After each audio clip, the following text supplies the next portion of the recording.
কিছুর জবাব চাই আমরা, সব মনে রাখা হবে। আমরা এই দেশের জনগণকে জানাচ্ছি, আপনারা অতি শীঘ্রই নেমে আসুন, আপনাদের সন্তানদেরকে বাঁচান।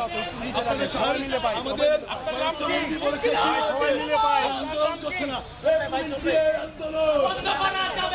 খুন করে আন্দোলন দিয়েছি তো রক্ত, রক্তের বন্যায় বেঁচে যাবে অন্যায়।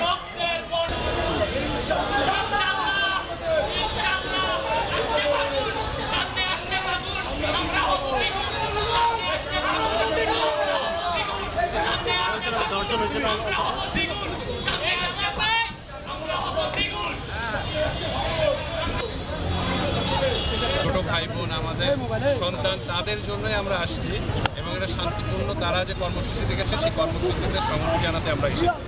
কারণ আমাদের দেশের এখন আইন শৃঙ্খলা বলেন, আমাদের দেশের কোনো কিছুই সহজভাবে চলছে না। আমরা যেটা দেখছি তাদেরকে গুলি করে মারছে, যেটা একজন সাধারণ মানুষ হিসেবে কখনোই আমরা মেনে নিতে পারি না। এটাকে তো মাৎসন্যা ছাড়া কিছু বলার নেই। একজন মানুষ, সে শিক্ষার্থী, কি অপরাধ তার? একটা মিছিলও তারা করেনি, মিছিল করা আমার অধিকার। এসে দাঁড়িয়েছে আমার বোন ভাই, তাদেরকে তুলে নেওয়া হবে কেন? কি অধিকারে? এই সব কিছুর জবাব চাই আমরা, সব মনে রাখা হবে। দেখেন কিভাবে হচ্ছে কি সবাই কোন ধরনের জাস্টিস, এটাই শুধু আমরা জিজ্ঞেস করতে গিয়ে এসেছি।